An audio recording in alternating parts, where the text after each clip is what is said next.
Assalamualaikum warahmatullahi wabarakatuh. Alhamdulillah, alhamdulillahi rabbil alamin. Wabihi nasta'inu ala umurid dunya waddin.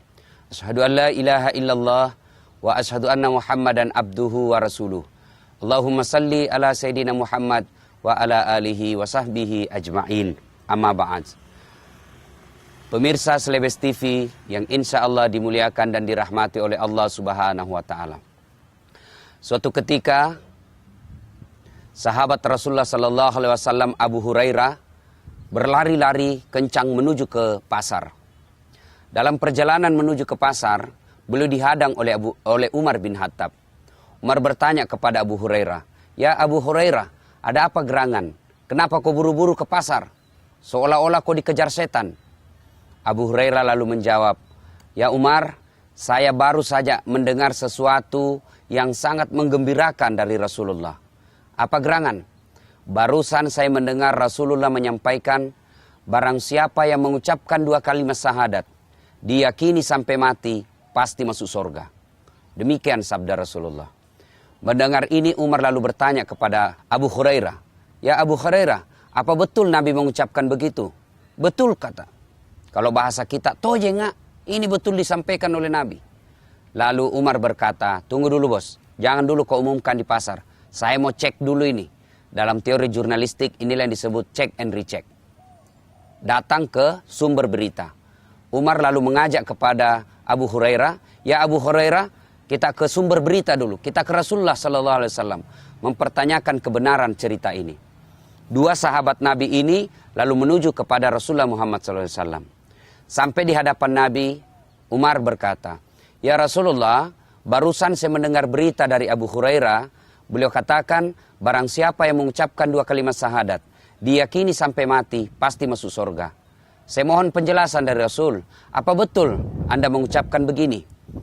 Nabi lalu bersabda, "Betul ya Umar, saya tadi menyampaikan, siapa yang mengucapkan 2 kalimat syahadat, diyakini sampai mati, pasti masuk surga." Umar lalu usul kepada Nabi, "Ya Rasulullah, apa tidak sebaiknya berita seperti ini tidak disampaikan di pasar?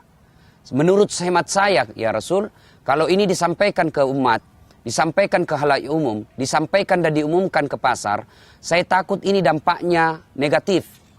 Jamaah kita akan berpikir, umat kita akan berpikir, biar tidak sholat yang penting syahadat masuk surga. Biar berzina yang penting syahadat masuk surga. Biar tidak puasa yang penting syahadat masuk surga. Saya takut ini dipahami secara negatif dan keliru oleh sahabat kita." Nabi mendengar ini lalu mengangguk-angguk dan berkata, "Cocok kita wah.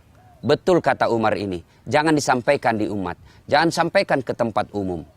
Lalu pernyataan ini Rasulullah menundanya dan tidak disampaikan kepada khalayak umum. Untuk pertimbangan apa? Untuk pertimbangan kemaslahatan. Pemirsa yang saya muliakan, apa hikmah dari kisah ini? Apa pelajaran dan iktibar yang bisa dipetik dari kisah ini?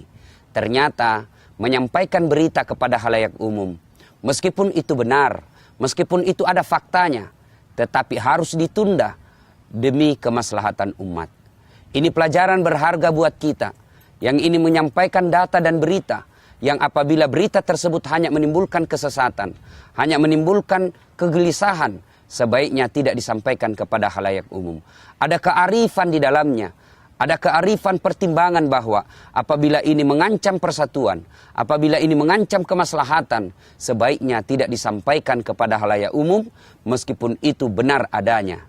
Pemirsa Selebes TV yang saya muliakan, inilah yang melatar belakangi sehingga muncul ungkapan Arab yang berbunyi, "Likulli makam makal, wa likulli makal makam." Setiap tempat ada bahasa yang cocok di dalamnya dan setiap bahasa ada yang tempat yang cocok buat bahasa tersebut. Sangat disayangkan kadangkala di antara kita menyampaikan berita tidak lagi memperhitungkan kemaslahatan, menyampaikan informasi tidak lagi memperhitungkan kemaslahatan. Akhirnya berita, film, sinetron yang ditayangkan kadangkala tidak memberikan pendidikan kepada khalayak, justru menimbulkan keresahan. Bahkan kita melihat ada film yang tidak memberikan pendidikan yang baik kepada penonton, tapi justru informasi film tersebut justru merusak akhlak anak-anak generasi muda kita. apabila film ini, informasi yang kita akan sampaikan, ataupun iklan yang kita akan sampaikan, akan menyesatkan, akan merusak kemaslahatan, akan merusak persatuan kita, sebaiknya tidak ditayangkan acara-acara seperti itu. Pemirsa Selebes TV yang saya muliakan, dan kita harus yakini bahwa segala informasi, segala pemberitaan, segala tontonan yang disampaikan ke khalayak umum, tentu ada pertanggungjawabannya. Bukan hanya pertanggungjawaban di dunia, tapi pertanggungjawaban di akhirat kelak. Pemirsa Selebes TV yang saya muliakan, demikian tausiah kita pada kali ini. Mudah-mudahan ada manfaat. Saya Das'at Latif untuk Selebes TV. Assalamualaikum warahmatullahi wabarakatuh.